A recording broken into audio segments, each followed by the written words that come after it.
मनुष्य सदैव जीवन में सुख चाहता है, पर ये सुख ये है क्या? क्या रूप है इस सुख का? मैं बताता हूं। इस सुख के दो रूप होते हैं, बाहरी सुख, आंतरिक सुख। और ये ठीक वैसे होते हैं जैसे हमारे शरीर से जुड़ी ये परछाई और हमारे शरीर के भीतर रह रही ये आत्मा।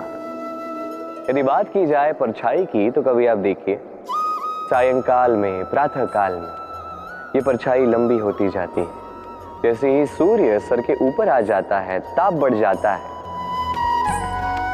ये छोटी हो जाती है। और जैसे ही अंधकार आ जाता है, ये परछाई आपका साथ ही छोड़ देती है। ऐसा ही होता है बाहरी सुख। यदि बात की जाए हमारे शरीर के भीतर रह रही इस आत्मा की, तो ये कभी हमारा साथ नहीं छोड़ती, सदैव हमारे साथ जुड़ी होती है। ऐसा ही होता है आंतरिक सुख, ये सदैव हमारे साथ रहता है। आंतरिक सुख किसी की सेवा का, आंतरिक सुख किसी की सहायता का, आंतरिक सुख प्रेम का, ये कभी साथ नहीं छोड़ता। वही बाहरी सुख, जब तक आपके पास संपन्नता है, कुछ लोग हैं, कुछ सुविधाएं हैं, ये बाहरी सुख आपके साथ रहेगा। संपन्नता चली गई, लोग चले गए, सुविधाएं चली गई, बाहरी सुख भी चला जाएगा। मनुष्य कई प्रकार के मनोरथ करता है, इच्छाएं करता है, अभिलाषाएं करता है, कामनाएं करता है, स्वप्न देखता है, चाहता है वो सफल हो, उसे संपन्नता मिले, और अंततः निराश हो जाता है क्योंकि ये सब नहीं होता। अब एक छोटा सा उदाहरण देता हूं। वन का राजा किसे कहा जाता है? सिंह। अब सिंह वन का राजा, इसलिए मृग उसके पास आकर ये तो नहीं कहता कि आप तो वन के राजा हैं, आप मुझे मार दीजिए, आप मुझे खा जाइए और अपनी भूख को मिटा दीजिए। ऐसा तो नहीं होता। भले ही सिंह वन का राजा हो, उसे भी परिश्रम करना पड़ता है, तब जाके उसकी भूख मिटती है। ऐसे ही आपके सारे स्वप्न, आपकी सारी इच्छाएं, आपकी सारी अभिलाषाएं, सारी आकांक्षाएं पूर्ण होंगी, अवश्य होंगी, परिश्रम से, केवल सोचने से नहीं। तो आप भी जीवन में परिश्रम कीजिए, अपने सारे स्वप्न पूर्ण कीजिए। क्या आप कभी किसी ऊंचे पर्वत के शिखर तक पहुंचे? यदि आप पहुंचे हैं या यदि आप किसी ऊंचे पर्वत पर जाएंगे, तो ध्यान से देखिए, जैसे जैसे आप ऊपर जाते हैं, वैसे वैसे सर्वप्रथम सारी वनस्पतियां लुप्त होने लगती हैं। तत्पश्चात सारे पेड़ पौधे, पशु पक्षी सभी लुप्त होने लगते हैं। अंततः शिखर पर रह जाती है केवल शांति, एकांत। अब मनुष्य के साथ भी यही होता है। मनुष्य जब आत्मविकास की ओर बढ़ने लगता है, अपने जीवन के शिखर पर पहुंचना चाहता है, तब उसे एकांत की आवश्यकता होती है और उसे साथ छोड़ना ही होता है अपनी सुख सुविधाओं का, अपनी संपत्ति का, अपनी समृद्धि का, अपनी सुंदरता का। देखिए, जीवन के शिखर तक पहुंचना ये सरल तो नहीं है, अत्यंत दुर्गम मार्ग है। किंतु यदि आप वहां पहुंचना ही चाहते हैं, तो आपको त्याग की प्रवृत्ति जागृत करनी होगी। त्याग क्या है ये सीखना होगा, क्योंकि त्याग से ही मन में शांति आती है और इसी शांति से मन में उत्पन्न होता है प्रेम। और ये प्रेम ही तो है जीवन का अंतिम लक्ष्य। कभी कभी हम जीवन में सोचते हैं, वो व्यक्ति जो धर्म के पथ पर चलता है, यदि उससे कोई भूल हो जाती है तो नियति तुरंत ही उसे कठोर दंड दे देती है। परंतु वो लोग जो संसार के बड़े से बड़े अधर्मी हैं, बुरे से बुरे कर्म करते हैं, उन्हें नियति अनेक अवसर देती है। उन पर नियति इतना कठोर प्रहार नहीं करती। ये सोच आती है कभी ना कभी मन। अब सोचिए ऐसा क्यों है?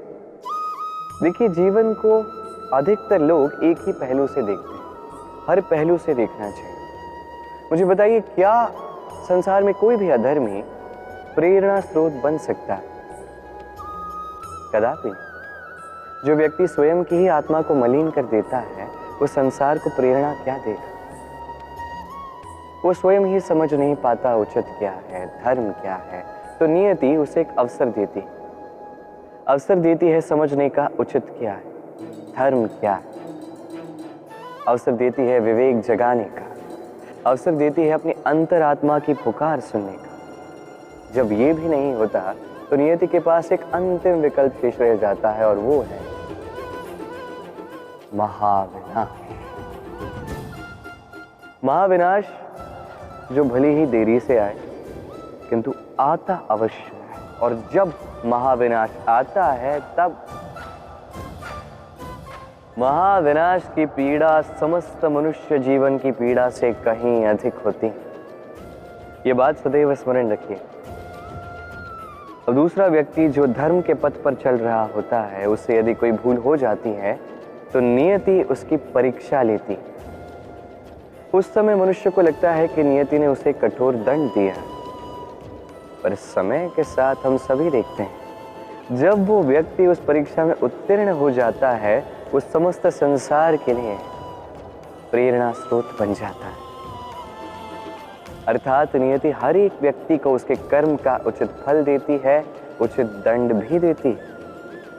अंतर है तो बस समय और आपकी सोच का। दुविधा। कई बार जीवन में हम उस मोड़ पे पहुंच जाते हैं जहां हम समझ नहीं पाते कि अब किस दिशा का चयन किया जाए। कभी यहां जाना उचित लगता है, कभी यहां जाना उचित लगता है, कभी दोनों मार्ग पर आगे बढ़ना आवश्यक लगता है, किंतु वो तो हो नहीं सकता। तो कभी कभी ऐसा भी लगता है कि कदाचित यहीं रुक जाना उचित है, कहीं ना जाना ही उचित है। अब इसी को तो दुविधा कहते हैं। संसार में ऐसी कोई दुविधा नहीं जिसका समाधान ना हो।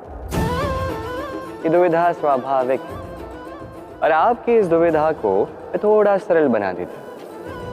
दुविधा में जब भी चयन करें तो ये सोच कर करें कि आपके इस चयन का इस संसार पर, इस समाज पर क्या प्रभाव पड़ेगा। अपनी लाभ और हानि के विषय में सोचना छोड़ दीजिए और कर्म कीजिए संसार के हित के लिए, आने वाली पीढ़ी के हित के लिए।